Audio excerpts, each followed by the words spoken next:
Alhamdulillah Rabbil Alameen that we are Muslims, and lots of stories of the prophets in the Quran are lessons for all of us to learn from.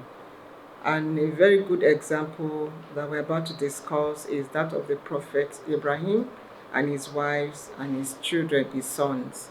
This is a very good period to discuss this, knowing that Eid-il-Kabir is fast approaching, and we need to talk to our women to be patient, be attentive, read the story of the Prophet Ibrahim, the essence of celebrating the Eid, to be able to gain the reward of that worship. Prophet Ibrahim alayhi salam was a very truthful, honest, sincere, devoted man to Allah, and is also described as a friend of Allah. He did a lot of things in the story in his lifetime, in the stories that we read, and among the greatest one is that of the sacrifice of his son to fulfill or to follow the command of Allah. His willingness to sacrifice his son to follow the command of Allah, that he should take his son and sacrifice his son.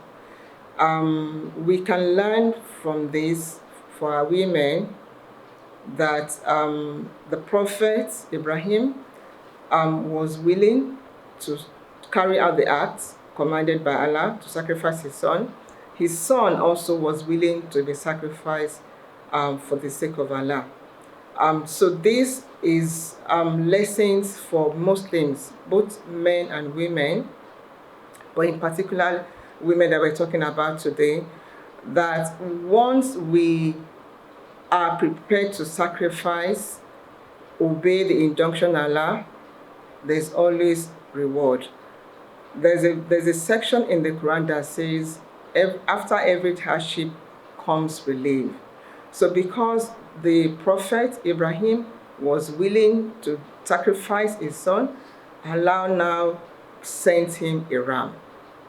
And we recall that the celebration of this Eid comes after the Hajj pilgrimage to the Holy Land, Makkah.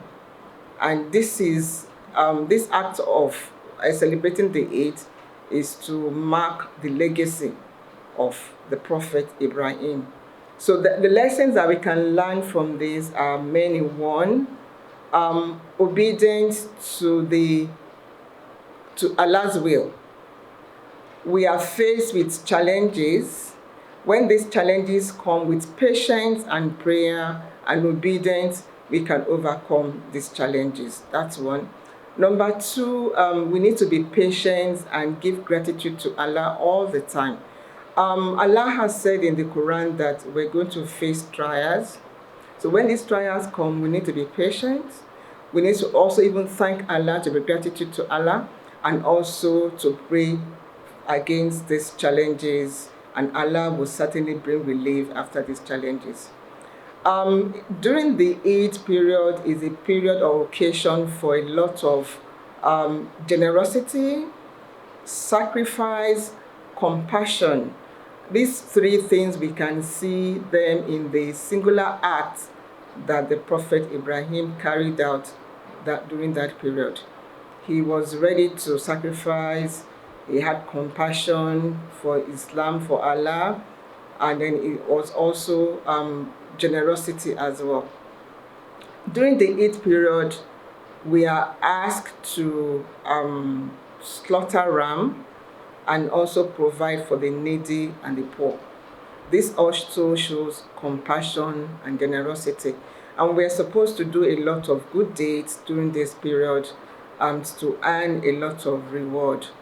I would want to advise our women that there are two major Eids in Islam religion. And one of the main major one is that of this one that is forthcoming, which is the Eid-il-Kabir. And we are facing challenges now in our country with the introduction of high costs of petroleum. The cost of food items have gone up.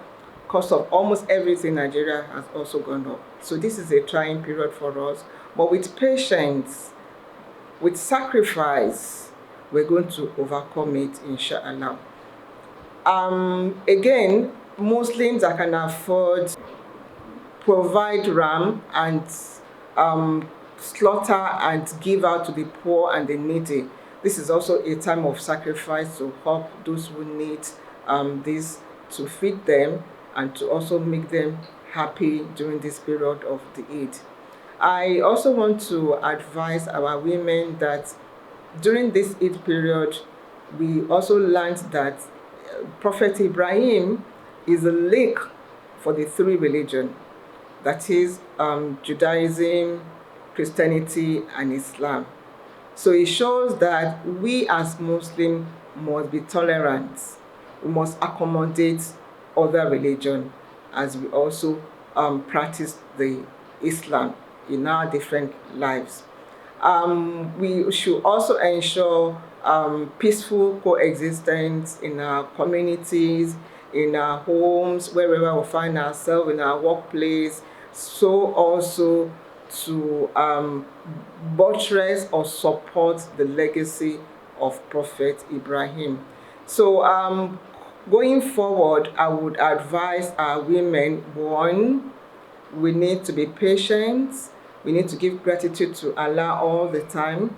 We need to be generous, to show compassion, and we need to also sacrifice. We need to sacrifice because if Allah has given you some trials and you want to overcome those trials, you need to give sadaqah. You need to give some of your time for prayers. These are a form of sacrificing some of the things that you need so that you can overcome those challenges that you're facing. And I use this opportunity to wish our members in NASFAT and our women also in particular Eid Mubarak in advance. May Allah bless all that we do in Islam. May Allah bless our sacrifices, our patience, our gratitude. May He accept it and count us among those that will be granted ALHAJA freedom. Wives, mothers, children, daughters, sisters, everyone, we need to, again, patience is key. We need to be understanding. We need to try to help our husbands, parents in this challenging period, because one person, as it is now, may not be able to carry all the responsibilities in the home. So women that have been blessed, please be patient and help your husbands. Those who are yet to be, that still want more from Allah, should also be patient with their husbands and be understanding. Allah has said that in the Quran, with every hardship comes relief.